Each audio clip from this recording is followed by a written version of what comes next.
सितंबर 1983, सियालकोट छावनी, पाकिस्तान। 4 दीवारों के बीच एक आदमी खड़ा है। उसने पाकिस्तानी सेना की मेजर रैंक की वर्दी पहनी है। उसकी छत पर मेडल चमक रहे हैं, लेकिन उसके सामने कोर्ट मार्शल की बेंच बैठी है।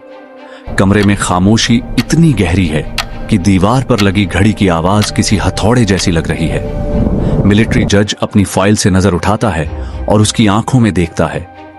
तुम्हारा असली नाम क्या है? आदमी चुप रहता है। उसकी बीवी, उसके दोस्त, उसकी बटालियन सब यही जानते हैं कि वो मेजर नबी अहमद शाकिर है, एक सच्चा पाकिस्तानी, एक वफादार फौजी।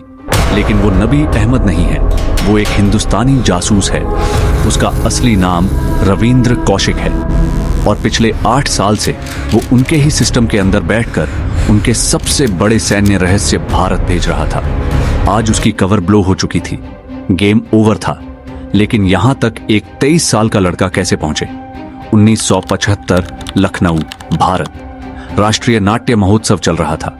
स्टेज पर एक युवा लड़का अभिनय कर रहा था। उसका प्रदर्शन इतना स्वाभाविक, इतनी तीव्र थी कि पूरी दर्शक हमसे खो चुकी थी। लेकिन उस भीड़ में एक भीड़ ऐसा भी था जो तालियां नहीं बजा रहा था। उसकी निगाहें सिर्फ उस लड़के के एक्सप्रेशन पर थीं। वो raw research and analysis wing के एक वरिष्ठ अधिकारी थे। परफॉर्मेंस के बाद वो ऑफिसर बैक स्टेज गया। उसने रविंद्र को साइड में बुलाया। तुम एक्टिंग अच्छी करते हो, असली जिंदगी में कर पाओगे? रविंद्र ने हां में सर हिलाया। हमें एक दोस्त ने उसकी जिंदगी हमेशा के लिए बदल दी। कुछ दिन बाद रविंद्र गायब हो गया। राजस्थान के श्री गंगानगर में उसके मध्यवर्गीय परिवार को सिर्फ इतना पता था कि उनका बेटा दिल्ली में सरकारी नौकरी कर रहा है। उन्हें नहीं पता था कि उनका बेटा देश का सबसे खतरनाक इंटेलिजेंस गेम का हिस्सा बन चुका है। नई दिल्ली, 1975, रॉ मुख्यालय की भूमिगत सुविधा। यहां फिजिकल ट्रेनिंग से ज्यादा मेंटल रिप्रोग्रामिंग शुरू हुई। 1 साल तक रविंद्र कौशिक को भुलाकर नबी अहमद शाकिर को भुगतान किया गया। हिंदू धर्म की सारी आदतें उसके दिमाग से मिटनी थी। इस्लाम की गहरी तालीम दी गई का प्रयोग करें। नमाज पढ़ना, कुरान की आयतें याद करना और उर्दू बोलना सिखाया गया। यह सिर्फ किताबी ज्ञान नहीं था, खतना करवाया गया ताकि किसी भी मेडिकल या शारीरिक जांच में वो पकड़ा न जाए। उसकी चलने की चाल, उसके बोलने का लहजा, उसके हाथों के इशारे, सब कुछ बदल दिया गया। दिल्ली की भीड़ भाड़ वाली सड़क पर 22 बार टेस्ट किया गया। एक छोटी सी गलती, एक गलत शब्द और पाकिस्तान में उसकी जान जा सकती थी। मिशन से 1 रात पहले उसके हैंडलर ने उसके सामने एक सूटकेस रखा। हमसे कुछ कपड़े, थोड़े पैसे और फर्जी दस्तावेज। वहां तुम्हारा कोई नहीं है। अगर पकड़े गए तो हम तुम्हें पहचानने से इनकार कर देंगे। ये खेल का नियम है। रविंद्र ने सूटकेस उठाया। दुबई के रास्ते एक नए पासपोर्ट पर नबी अहमद शाकिर पाकिस्तान में एंटर हुआ। उसका बेस बना कराची। उसने कराची यूनिवर्सिटी में LLB लॉ में एडमिशन लिया। उसका लक्ष्य सिर्फ डिग्री लेना नहीं था। उसका लक्ष्य था पाकिस्तानी समाज की व्यवस्था का हिस्सा बनना। कराची में वो एक आम स्टूडेंट की तरह है। कॉलेज की राजनीति, दोस्तों के साथ चाय की टपरी पर व्यवहार, वक्त पर नमाज। किसी को एक दोस्त के लिए शक नहीं हुआ कि उनके बीच एक भारतीय एजेंट बैठा है। LLB पूरी करने के बाद नबी अहमद ने अपना मास्टर स्ट्रोक खेला। उसने पाकिस्तान आर्मी का कमीशन परीक्षा दी। वो सेलेक्ट हो गया। ये रॉ के लिए एक अकल्पनीय जीत थी। भारत का जासूस अब सीधे पाकिस्तानी सेना के अंदर घुस चुका है। पाकिस्तान सैन्य अकादमी में कठिन प्रशिक्षण के बाद कमीशन अधिकारी की रैंक मिली। धीरे धीरे उसका प्रमोशन हुआ। वो कैप्टन बना और फिर मेजर। उसने वहां एक लोकल लड़की अमानत से शादी की। उनका एक बेटा भी हुआ। यह कवर अब पूरी तरह सील हो चुका था। पाकिस्तानी सेना में मेजर नबी अहमद शाकिर एक बेहद सम्मानित अधिकारी थे। यूनिट में उसकी इज्जत थी। सब कुछ नॉर्मल चल रहा था। लेकिन बंद दरवाजों के पीछे आधी रात को मेजर नबी अहमद अपना असली मिशन पूरा करते थे।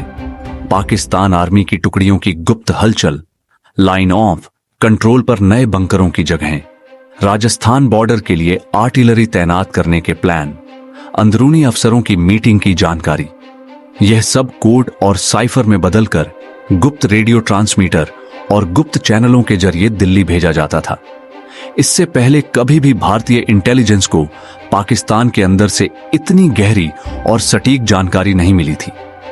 इस जानकारी की वजह से भारतीय सेना पाकिस्तान की कई चालों का पहले से ही मुकाबला कर पाई। रॉ के अंदरूनी हलकों में उन्हें एक नया कोड नाम दिया गया, द ब्लैक टाइगर। वह एक लेजेंड बन चुके थे, लेकिन जासूसी की दुनिया में किस्मत की भी एक एक्सपायरी डेट होती है। सितंबर 1983 दिल्ली ने एक नया जासूस इनायत मसीह बॉर्डर के उस पार भेजा। उसका मिशन रविंद्र से गुप्त रूप से संपर्क करना और कुछ बेहद गुप्त दस्तावेज हासिल करना था। यह एक जानलेवा गलती साबित हुई। बॉर्डर पार करते ही पाकिस्तानी इंटेलिजेंस ISI ने इनायत मसीह को पकड़ लिया। पूछताछ के कमरे में बेरहमी से 3rd डिग्री टॉर्चर शुरू हुआ। हड्डियां तोड़ी गईं, सोने नहीं दिया गया। इनायत मसीह इस बर्बरता को सह नहीं पाए और टूट गए। उन्होंने सब कुछ उगल दिया। उन्होंने ISI को बताया कि वह नबी अहमद शाकिर नाम के एक मेजर से मिलने आए थे। सियालकोट छावनी, रात के 2 बजे। रविंद्र अपने घर में सो रहे थे। दरवाजे पर जोर से दस्तक हुई। उन्होंने दरवाजा खोला। बाहर मिलिट्री पुलिस और ISI के भारी हथियारों से लैस अफसर खड़े थे। उनके हथियार उनकी तरफ तने हुए थे। मेजर नबी अहमद, आपको हमारे साथ चलना होगा।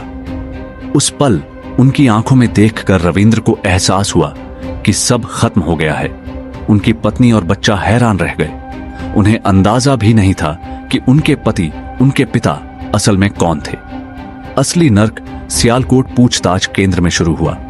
प्लायर से उनके नाखून उखाड़ दिए गए। उनके शरीर को लोहे की छड़ों और सिगरेट से दागा गया। महीनों तक उन्हें रोशनी और आवाज के जरिए मानसिक यातना दी गई। ISI चाहती थी कि वह भारत के जासूसी नेटवर्क का पर्दाफाश करें और दूसरे गुप्त एजेंटों के नाम बताएं। इतनी यातनाओं के बाद भी ब्लैक टाइगर चुप रहे। उन्होंने अपने किसी भी साथी या जानकारी का खुलासा नहीं किया। उन्होंने बस एक बात मानी, हां, मैं भारतीय हूं। 1985 में देशद्रोह और जासूसी के आरोप में एक मिलिट्री कोर्ट ने उन पर मुकदमा चलाया। उन्हें मौत की सजा सुनाई गई। हालांकि कूटनीतिक दबाव और अंदरूनी कारणों से बाद में उनकी सजा को उम्र कैद में बदल दिया गया। Mianwali jail, Sialkot jail, Kot Lakhpat jail. उन्हें 16 साल तक पाकिस्तान की कई हाई सिक्योरिटी जेलों में रखा गया। उनकी हालत दिन ब दिन बिगड़ती गई। खाना बहुत खराब था और मेडिकल सुविधाएं न के बराबर थीं। 1990 के दशक के आसपास श्री गंगानगर में उनके परिवार को चोरी छिपे भेजे गए पत्र मिलने लगे। पन्ने फटे हुए थे और लिखावट कमजोर और कांपती हुई थी। उन्होंने अपने पिता को लिखे एक पत्र में पूछा, क्या भारत जैसे महान देश के लिए सब कुछ कुर्बान करने वाले को यही इनाम मिलता है? अस्थमा और टीबी ने उनके मजबूत शरीर को जर्जर कर दिया था। उन्हें खून की उल्टी होती थी।